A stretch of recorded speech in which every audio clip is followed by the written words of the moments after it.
a neighbor was asking me about a very tough subject in scripture. And she said, well, Keith, what's your thoughts on it? And so I was just trying to get her read on where she was in her walk. And so everything I brought up in the scripture, she kept saying, well, Keith, that's not real. That's a moral tale. Then I would ask her something else. She said, oh, well, no, that's not real either. That's something that we're going to use to grow on. And so finally, I just got to the heart of the gospel and asked her, did she believe that Christ was the Son of God and rose for humanity? And she said to me, I believed he believed it. I'm like, good night. I'm thinking, why does this woman even call herself a Christian?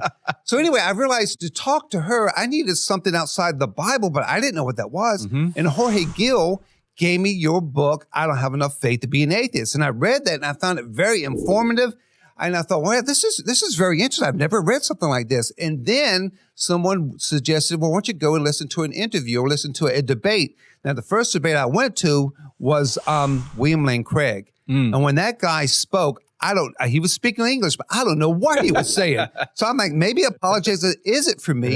However, I knew that you were going to be speaking in Wilmington a few weeks later. I said, well, I like that book so much that you wrote, so let me go listen to you. And when I went to listen to you, it was educational. It was funny. I felt like elated. I had such an excitement because you educated me, but at the same time, your sense of humor kept things light. Every time you said a big word, you said, oh, that really means, and then you would make a joke. And I thought, this is the way to do it, because now you're communicating to the common man like me.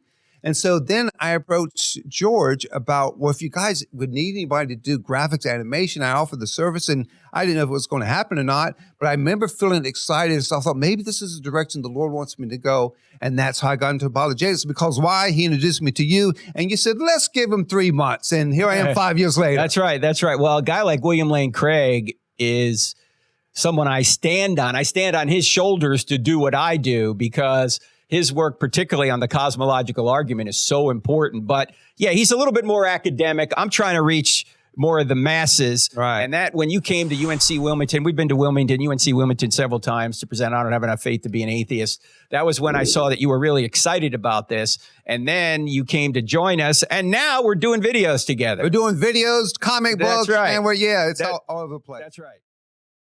So basically, I remember seeing you at one of your conferences, and you have your Q&A time. And what happens at the Q&A time? You're trying to go answer these questions, and people are coming up and they're asking some tough questions. You're ready to answer them, but you only have so much time because you got a line of people. But you always say, well, if I give you a book, will you read it? And there was always that look of the kid, like, so how much stuff has he already got to read? He doesn't read another 400-page tome. So I remember seeing enough of those video clips. I said, what if we took your book and just boiled it down to like a Cliff Notes version of what you're trying to communicate? And then I thought, well, since we're going to colleges and we're talking to young people, I know graphic novels and anime is a big thing now. So what if we made it like a comic or graphic novel?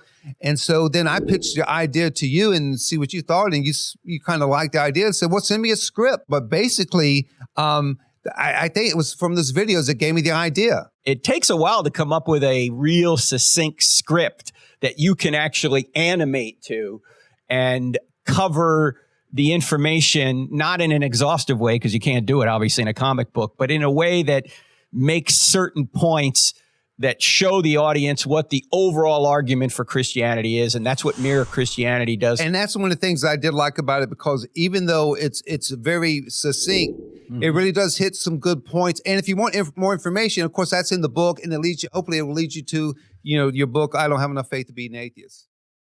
After I had the script, again, this was only me working on, because I'm only working part-time.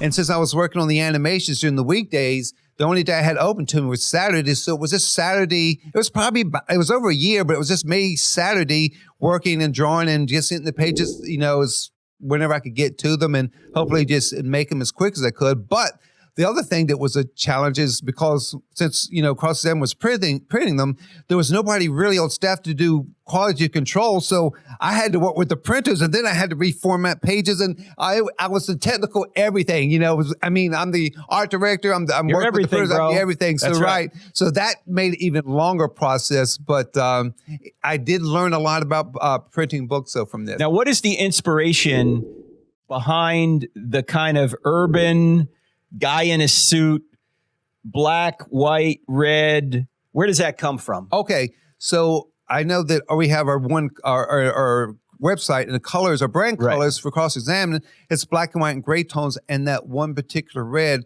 So I use that as my focus. If I keep everything all black and white and gray tones and use the one color, it stays in with brand. And the other thing, the look of this, I was thinking, because I've done illustrations before, but to do panel to panel continuity, it didn't occur to me that maybe by page 4, that dude's got to have the same haircut, or maybe by page 6, wait a minute, does that look like the same guy? So I was trying to make it as simple as possible for me, so I wouldn't lose track of continuity. So.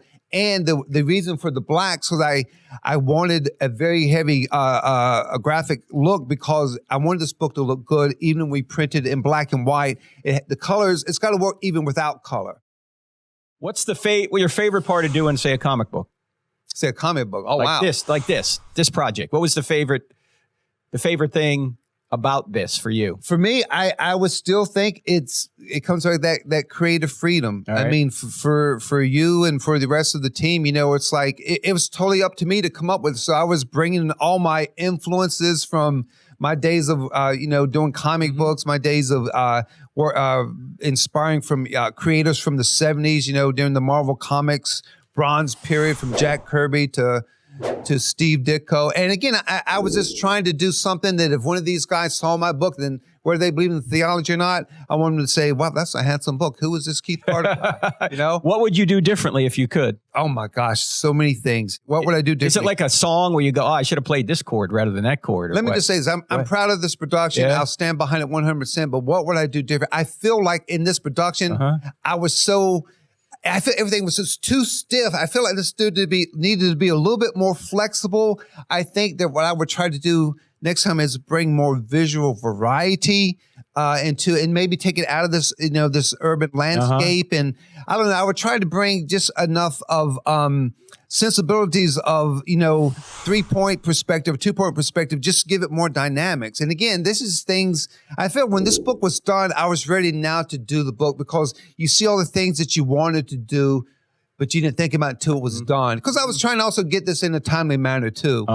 You can get this book, ladies and gentlemen, by the way, only at crossexamine.org. Go to crossexamine.org, click on store. You will see it there. Is there a follow-up book coming, Keith? Do you want to do a follow-up? Well, I'm thinking if this, I do understand this is like on its 4th printing. Again, these are small numbers, but I'm thinking if we get some serious numbers and it's really worth our time doing it, I say, why not? Because, all we can do is make a more elaborate production and bring more information about Christianity. And hopefully, if I'm not mistaken, there are a lot of Christian comic books out there, but there are no comics on apologetics. And I think there's an audience for this. Yeah, there is. There's an audience for people that want deeper information, deeper info.